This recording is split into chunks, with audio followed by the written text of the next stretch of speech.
Hello everyone! Welcome to Marky Builders channel. Today, we have a special treat for you. But before that, please like, share, and subscribe for more amazing construction content.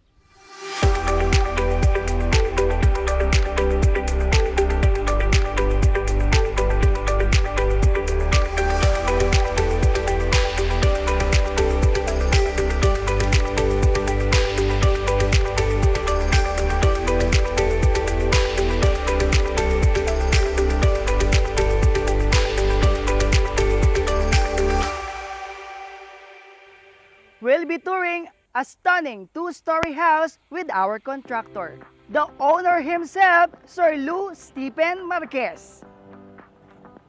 Hi everyone! I'm excited na itour kayo sa newly constructed project ng Marky Builders. Let's begin! Wow! Ganda naman ng bahay na to. Ngayon, bago tayo magsimula, Sir Lou, ano ba yung mga services na ino-offer ng Marky Builders? Marky Builders is a PCAB licensed construction firm. We offer design and build. Nag-o-offer din kami ng mga services tulad ng interior and also sa construction ng house and warehouse and commercial building. Meron kaming team ng mga architects at engineers to ensure the quality of the construction. Wow! That's an impressive range of services. All-in-one na talaga sa Marky Builders. Ngayon, simulan na natin ang tour. So let's start here sa garden. Meron ditong variety of plants na galing pang Bulacan. Meron kang makikita rito sa gilid, saka sa harapan. And meron tayo ditong spacious parking na kayang i-accommodate at least 2 car. Meron din tayo ditong skylight. And yung mga lightings natin sa gilid, lahat yan solar.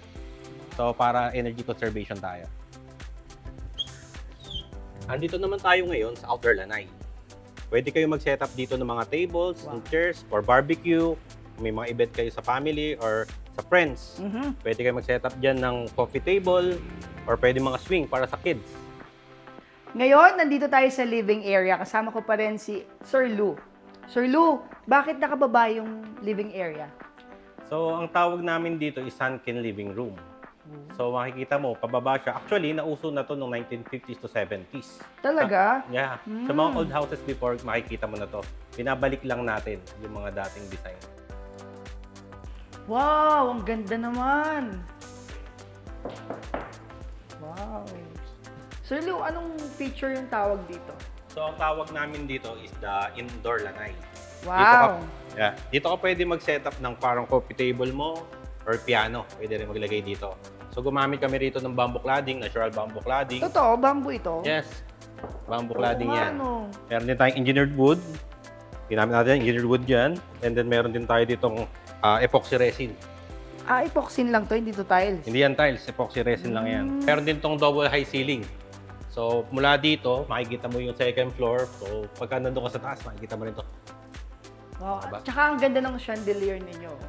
In-order yan ng client natin. So, parang i-match dito sa big windows natin dito para mas magkaroon ng natural light.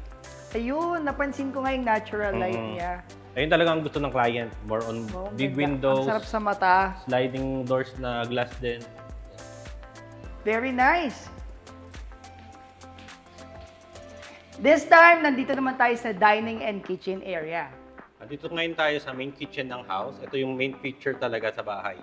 So makikita natin, meron tayong combination dito ng Kalakata quartz and meron tayong WPC wall panel. Wow.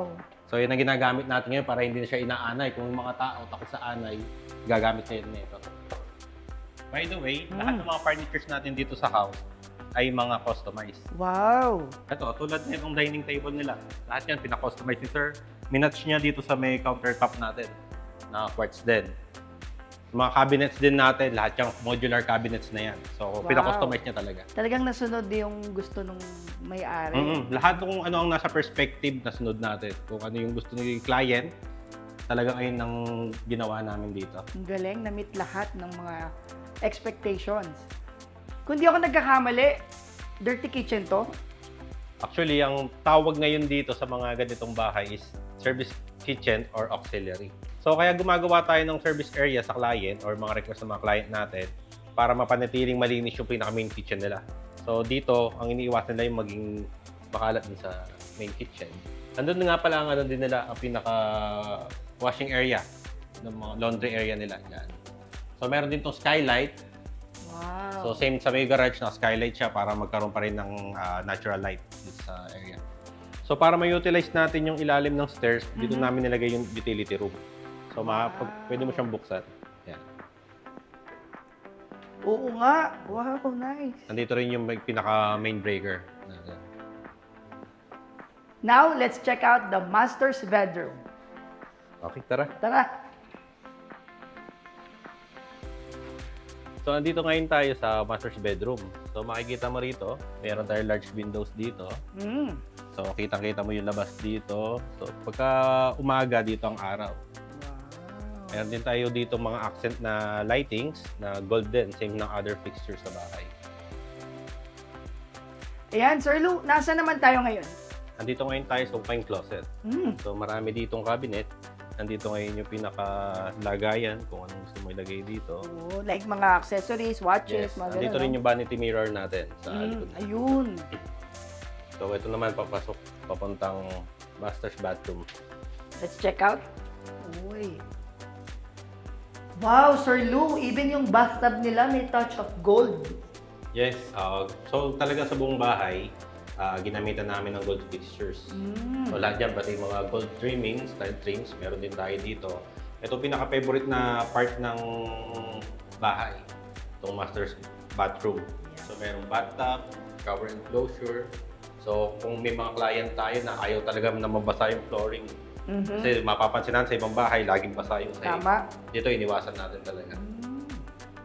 Dito, natutuwa ako sa design ng tiles naman. Anong tawag po dito? Ito personal request to ng client natin. Tinatawag yan yung KitKat. KitKat tiles ang tawag namin diyan.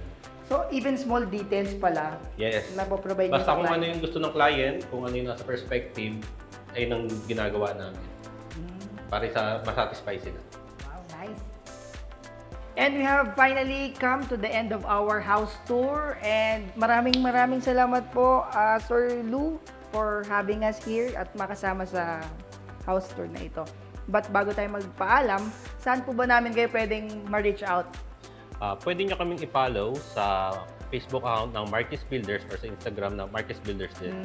Thank you so much, Sir Lou, for sharing your insights with us. It's my pleasure to showcase the hard work of our workers, especially to our designer, Architect CJ and Architect Mario.